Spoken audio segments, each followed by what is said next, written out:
하나님께서 우리를 부르신 부르심에 마땅한 삶을 살아야 된다라고 말씀을 드렸습니다. 성경은 먼저는 구원에 대해서 강조하고 또 이어서 구원받은 사람들에게 삶을 요구하고 있다는 사실을 성경을 통해서 우리는 잘 알 수 있습니다.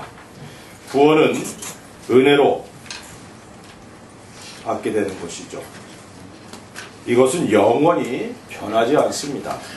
하나님의 절대적인 주권으로 주어진다는 사실도 우리가 잊어서는 안 됩니다. 물론 예수님의 십자가의 죽으심과 부활로 인해서 택함을 받은 모든 사람들에게 주어지는 것이 이제 구원이죠. 은혜로 거저 주시지만 사실 하나님께서는 독생자 예수 그리스도를 희생하시는 대가를 치르셨다는 사실을 우리가 잊어서는 안 됩니다. 그 대가로 우리들이 구원을 받아서 하나님의 자녀가 되어 있습니다. 구원을 받았다는 것은 그래서 엄청난 의미를 갖고 있는 것이죠. 죄로부터 구원, 죽음과 저주와 심판과 지옥으로부터의 구원이 우리들에게 주어졌습니다. 이런 은혜를 받은 사람들에게 하나님께서 이런저런 삶의 요구를 하고 있다는 사실입니다. 그냥 구원만 해주시지 무슨 요구가 그리 많으신지, 교회에 가면 무언가 얽매이는 것 같다라고 생각하고 불만을 품고 있는 사람들도 더러 있습니다. 그러나 그것은 잘못된 생각이고 하나님의 뜻과 하나님의 계획을 잘 모르기 때문에 일어나는 현상이다 라고 설명을 드릴 수 있습니다. 하나님은 우리들이 구원을 받는 것으로 끝나는 것을 원치 않으십니다. 이 땅에서 우리들에게 이런저런 삶을 요구하는 것 자체가 하나님 앞에 설 때에 영광과 칭찬을 받도록 하시기 위함이라는 사실을 성경은 말씀하고 있죠. 구원을 얻는 데에는 우리들의 행위가 어떤 영향도 주지 못하지만 영광과 연결되어 있다는 사실을 우리가 깨달아야 될 줄로 믿습니다. 그리고 우리가 잊어서는 안 되는 사실은 죄인인 나를 구원하기 위해서 독생자 예수님을 사람으로 보내주시고 십자가에서 희생하신 하나님, 우리를 위해 모든 수치와 멸시를 받으시고 고난과 채찍을 맞으시며 십자가에서 죽으신 예수님의 그 사랑을 잊어서는 안 된다는 사실입니다. 그 사랑이 우리들의 삶을 주장하도록 주님의 십자가를 바라보는 그런 우리가 되어야 될 줄로 믿습니다. 오늘은 사도 바울이 기도한 말씀을 통해서 주님께 합당한 삶의 모습이 무엇인지 살펴보면서 하늘에 준비되고 있는 영광을 바라보고 이 땅에서의 삶을 알차게 보낼 수 있는 그런 은혜가 있기를 사모하면서 이 말씀을 전하기를 원합니다. 9절에 보니까 이렇게 말씀합니다. 이로써 우리도 듣던 날부터 너희를 위하여 기도하기를 그치지 아니하고 구하노니 너희로 하여금 모든 신령한 지혜와 총명에 하나님의 뜻을 아는 것으로 채우게 하시고 라고 말씀하고 있어요. 바울은 그치지 않고 교회들을 위해서 기도하고 있습니다. 그 내용 중에 제일 먼저 기도한 내용이 하나님의 뜻을 알아가는 것으로 채움받기를 원한다라고 기도하고 있는 겁니다. 이 기도는 우리에게도 동일하게 필요한 기도 내용이라는 사실을 잊지 않기를 바랍니다. 하나님의 뜻 안에서 구원을 받은 우리들입니다. 이 말씀은 우리를 구원하신 하나님께서 분명한 목적을 갖고 계시다는 사실을 의미하고 있습니다. 그렇기에 나를 향한 하나님의 뜻이 무엇인지를 알아가는 것, 이것이 얼마나 중요한지 우리의 삶에 이것을 깨달아야 될 줄로 믿습니다. 그래서 하나님의 뜻을 알고 그리고 그 뜻에 순종하는 삶이 바로 복된 그리스도인의 삶이다 라고 말씀을 드릴 수 있습니다. 하나님께서는 우리들이 하나님 앞에 복 있는 사람으로 살아가기를 원하십니다. 그러기 위해서는 우리 각자에게 향한 하나님의 뜻을 알아가는 일을 힘써야 된다는 사실을 잊지 않기를 바랍니다. 하나님의 뜻을 알아가며 필요한 것이 바로 신령한 지혜와 총명이다, 이렇게 말씀하고 있어요. 영적인 하나님의 뜻을 알기 위해서는 신령한 지혜가 있어야 된다. 이 세상 지혜로 하나님의 뜻을 알 수 없습니다. 그렇다면 많이 배운 사람일수록 하나님을 더 잘 섬기고 믿어야 되지 않아요? 그렇지 않잖아요. 오히려 배운 지식으로 하나님을 대적하는 이들이 얼마나 많습니까? 신령한 지혜와 총명이 필요하다는 사실입니다. 총명은 이해하는 것을 의미합니다. 모든 상황 속에서 주를 바라볼지라 라는 그런 찬양이 있죠. 모든 상황은 우리들이 만나는 모든 환경을 가리킵니다. 다시 말하면 모든 환경에는 하나님의 뜻이 있다는 사실을 내포하고 있는 것이죠. 모든 환경을 통해서 하나님의 뜻을 이해하고 그 뜻을 따라 순종하는 것이 그리스도인들에게 가장 필요하다는 사실입니다. 물론 여기서의 지혜와 총명은 성령 하나님으로부터 주어지는 그런 지혜라는 사실, 총명이라는 사실을 우리가 이해해야 될 줄로 압니다. 성령님은 지혜의 신이시다 라고 말씀하고 있죠. 우리들 모든 신령한 지혜와 총명으로 하나님의 뜻을 알기를 원한다면 그래서 성령 하나님의 도우심을 받아야 돼요. 성령 하나님으로 충만해야 된다는 사실을 의미하고 있습니다. 우리들 모두는 성령 하나님으로 충만해야 된다는 사실을 너무나 잘 알고 있습니다. 그래서 기도할 때마다 성령 하나님 내게 충만하옵소서 라고 기도하고 있죠. 그리고 성령님으로 충만해서 능력들이 나타나고 표적과 기사들이 나타나는 것을 우리는 사모하고 있습니다. 그러나 그러한 일들은 복음 전도를 위해 성령 하나님께서 일하실 때 일어난다는 사실도 우리가 놓쳐서는 안 되는 것이죠. 성령 하나님께서 우리 가운데 임하신 목적이 무엇이냐? 첫 번째는 예수 그리스도의 복음을 전하도록 하시기 위함입니다. 믿습니까?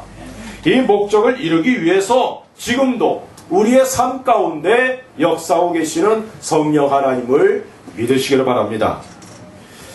그렇지만 이 목적만이 아니라 연약한 우리들을 돕기 원해서 성령 하나님이 우리 가운데 오셨다는 사실도 우리가 잊어서는 안 된다는 것이죠. 우리는 하나님의 뜻을 따라 살아가도록 돕기 위해서 오셨다는 사실을 믿으시기 바랍니다. 그래서 하나님의 뜻을 따라 살아갈 수 있도록 성령 하나님께서 탄식하시면서 우리들을 위해 기도해 주신다라고 말씀하고 있지 않습니까? 우리는 하나님의 뜻을 따라 살아가도록 돕기 위해서 오신 분이라는 사실을 잊어서는 안 된다는 것이죠. 표적과 기사가 나타나는 것은 어떤 면에서는 은사라고 말씀을 드릴 수 있습니다. 성경에서 성령 하나님으로 충만했던 바나바는 표적들이 나타나지 않았지만 그를 통해 교회는 성장했습니다. 침례 요한은 태중에서부터 성령 하나님으로 충만했지만 그를 통해서는 단 한 가지의 기적도 일어나지 않았다는 거예요. 그러므로 성령 하나님의 충만함 이퀄 표적과 기사, 이렇게 생각하고 있는 이 자체가 어떤 면에서는 단편적인 지식을 갖고 있다는 것을 의미하고 있습니다. 성령 하나님으로 충만하는 현상에 대해서 오해하지 않기를 주의 이름으로 부탁을 드립니다. 에베소서 5장에서는 성령 하나님으로 충만할 것을 명령하고 있어요. 술 취하지 말라, 이는 방탕한 것이 오직 성령의 충만을 받으라 라고 말씀하시면서 성령 하나님으로 충만했을 때 먼저 하나님과의 관계가 더 깊어지고 하나님과의 관계가 더 풍성해진다라고 말씀하고 있어요. 그리고 부부와 자녀와의 관계가 사랑으로 더 풍성해지고 사회에서의 관계를 통해 그리스도의 향기를 바라는 삶의 모습이 된다라고 말씀하고 있습니다. 예루살렘 교회는 놀라운 부흥이 있었습니다. 그래서 모든 교회들이 꿈꾸는 것이 예루살렘과 같은 교회의 부흥이 일어나기를 원하고 있습니다. 물론 사도들을 통해 표적들이 나타난 영향이 크죠. 그렇지만 성도들이 말씀을 배우고 그 말씀대로 살아가는 삶의 모습을 통해서 많은 사람들이 예수님을 믿게 되었다는 사실입니다. 이처럼 구원받은 사람들의 삶이 중요하다는 사실을 깨닫기를 바랍니다. 소천하셨지만 옥하는 목사님이 한국교회의 세속화에 대해서 아파하시면서 성도들이 값싼 은혜로, 다시 말해 우리가 거저받은 은혜로, 그 은혜로 구원받았다는 사실을 너무 쉽게 여겨서 삶 자체가 하나님께서 기뻐하시는 삶으로 변화되지 못하는 것을 보고 세속화되는 모습을 보면서 아파하면서 글을 쓴 그것을 읽은 기억이 있습니다. 구원의 가치, 은혜를 통해서 구원을 받은 구원의 가치에 대해서 제대로 인식하지 못하고 삶에서 그리스도의 향기를 바라는 삶을 살지 못하는 그리스도의 모습을 보면서 아파하는 그런 모습을 우리가 한번 생각해 보시기 바랍니다. 그 목사님의 마음이 바로 주님의 마음 아니겠어요? 구원은 은혜로 거저받았지만 그 구원을 우리들에게 허락하시길 위해서 수천 년간 하나님께서는 준비하셨고 독생자 예수님을 사람으로 보내셔서 십자가에서 죽게 하시면서 허락해 주신 것이 바로 구원의 은혜입니다. 이러한 은혜의 가치를 제대로 인식함으로 우리들의 삶의 질이 바뀔 줄로 믿습니다. 구원이 전부가 아니라 그리스도에게는 출발선이라는 사실을 잊지 않기를 주의 이름으로 축원을 드립니다. 구원받는 것이 목적이었고 그리고 천국 가는 것이 목적이었다면 예수님을 믿자마자 예수님 전부 천국으로 데려가셔야죠. 그렇지 않습니까? 그러나 구원은 그리스도인들에게 출발선인 거예요. 주님을 위해서 살고 주님의 영광을 드러내고 주님 앞에 서는 날 영광 얻을 수 있도록 우리들에게 놀라운 새로운 삶을 허락해 주셨다는 사실을 잊지 않기를 주의 이름으로 축원을 드립니다. 이것이 바로 이 땅에 우리가 존재하는 목적이라는 것이죠. 그러기 위해서 우리들이 성령 하나님으로 충만하며 우리들이 만난 모든 환경에서 하나님의 뜻을 분별하고 그 뜻을 따라 순종할 수 있는 그런 삶을 살아가야 된다는 사실입니다.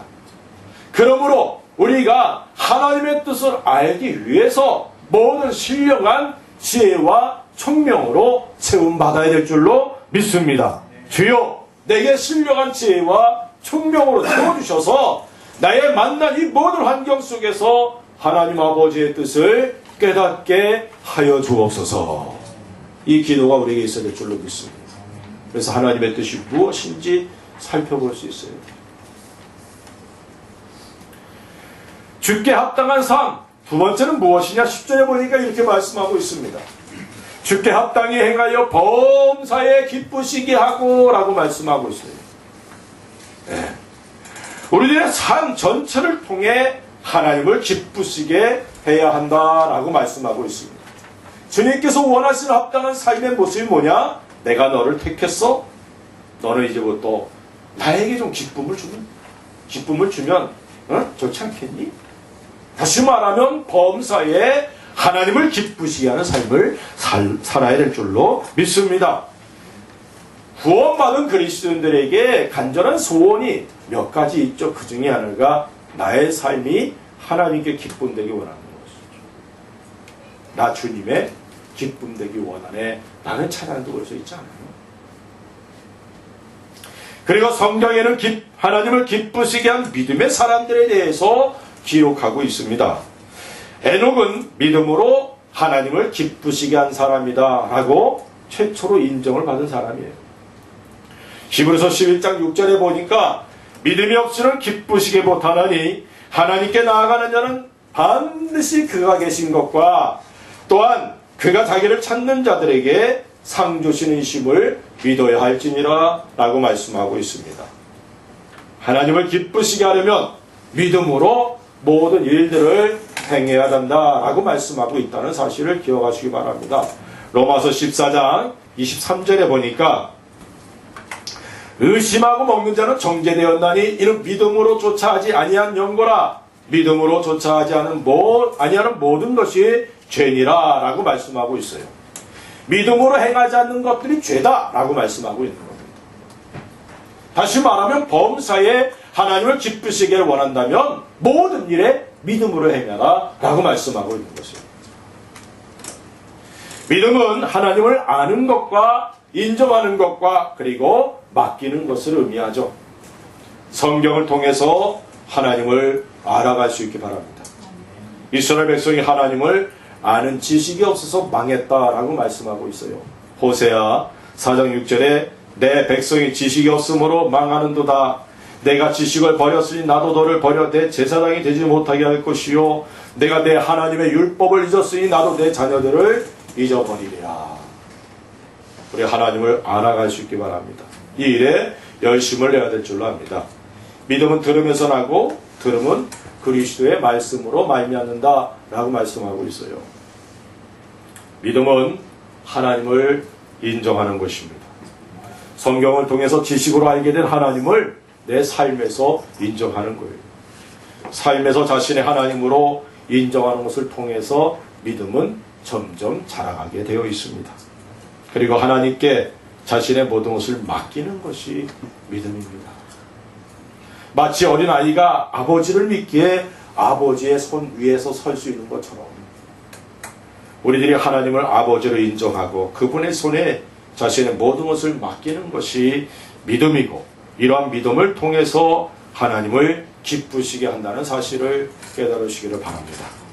디모데후서 1장 12절에 보니까 이를 인하여 내가 또 이 고난을 받되 부끄러워하지 아니함은 나의 의뢰한 자를 내가 알고 또한 나의 의탁한 것을 그날까지 저가 등이 지키실 줄을 확신함이라 라고 말씀하고 있어요. 바울과 같은 믿음이 우리들에게 있기를 바랍니다. 이러한 믿음으로 범사에 하나님을 기쁘시게 하는 우리가 되어야 될 줄로 믿습니다. 계속 10절 보니까 이렇게 말씀합니다. 모든 선한 일에 열매를 맺게 하시며 라고 말씀하고 있어요. 예. 하나님께 합당한 삶, 그것은 열매 맺는 삶이라는 사실을 잊지 않기 바랍니다. 열매는 하나님의 영광과 연결되어 있습니다. 요한복음 15장 8절에 보니까 너희가 과실을 많이 맺으면 내 아버지께서 영광을 받으실 것이요 너희가 내 제자가 되리라 라고 말씀하고 있어요. 그리스도인으로서 하나님께 영광은 돌리는 삶이 평생의 소원입니다. 하나님께 영광을 돌리기 위해서 열매를 맺어야 된다는 사실을 잊지 않기를 바랍니다. 성경은 예수님이 포도나무고 우리는 가지다 라고 말씀하고 있어요. 가지의 역할은 열매 맺는 것입니다. 열매를 맺어야 하나님께 영광이 된다라고 말씀하고 있음을 잊지 않기를 바랍니다. 열매는 오직 하나님의 사람들만이 맺을 수 있다는 것도 잊어서는 안 됩니다. 모든 사람이 열매 맺느냐? 아니에요. 성경에서 말씀하고 있는 하나님께서 원하시는 열매는 오직 하나님의 사람들만이 맺습니다. 에베소 5장 1절에 보니까 이렇게 말씀하고 있어요. 너희는 열매 없는 어둠의 일에 참여하지 말고 도리어 책망하라. 어둠의 일에 참여하지 말고 라고 말씀하고 있어요. 이것은 열매 없는 그 삶을 말하고 있다는 것이죠. 열매 없는 어둠의 일이란 구원받기 전에 내 삶의 모습을 의미합니다. 다시 말하면 열매는 하나님의 영광과 관계가 있기 때문에 구원받지 못한 사람들은 열매를 맺을 수 없다는 것입니다. 깨달으시기 바랍니다. 우리를 열매를 맺을 수 있도록 은혜를 주시고 영광을 돌릴 수 있도록 해주신 우리 주님께 감사와 찬양을 돌릴 수 있기 바랍니다. 성경 우리들이 맺어야 될 열매들에 대해서 여러 가지로 말씀하고 있어요. 우리 속에 성령 하나님이 계시기 때문에 예수님을 닮아가는 성령님의 9가지 열매를 맺어야 된다. 이것은 인격적인 열매다라고 말씀을 드릴 수 있습니다. 또한 우리들이 빛의 자녀들이기 때문에 빛의 열매를 맺어야 된다라고 말씀하고 있어요.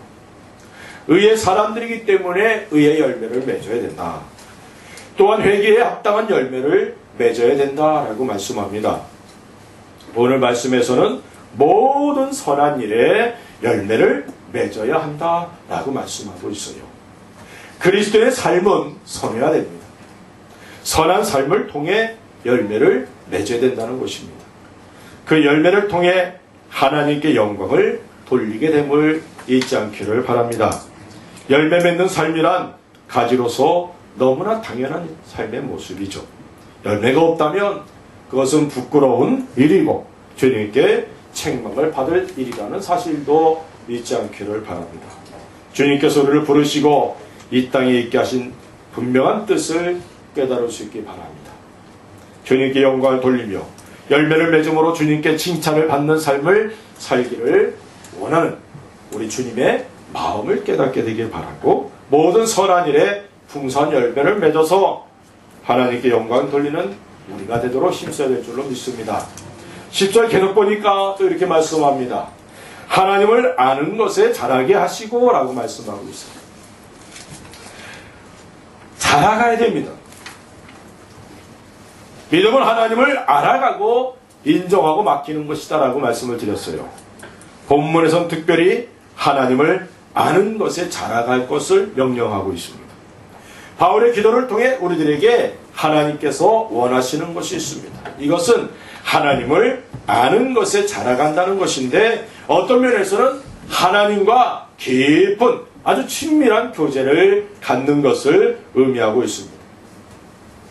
하나님을 알지 못하는 사람은 하나님과 교제를 가질 수 없죠. 상대방을 아는 것만큼 교제는 더 깊어지게 되어 있습니다. 물론 사람들과의 관계에서는 아는 것으로 인해 상대방을 이용하기도 하고 있습니다. 그래서 사람들은 자신을 숨기고 살아가죠. 특별히 우리가 살고 있는 일본에선 이 모습이 오히려 자연스럽습니다. 혼내 다때마이가 그럴 수 있는 거예요. 그러나 하나님께서는 우리들이 하나님을 많은 것에 자라가기를 원하시고 있다는 것입니다. 하나님을 알아가면 하나님의 뜻을 알게 되고 하나님과 관계를 통해서 참된 평안과 복을 받을 수 있기 때문에 그렇습니다. 하나님을 알아갈 때에 믿음이 자라가고 하나님을 기쁘시게 할 수 있습니다.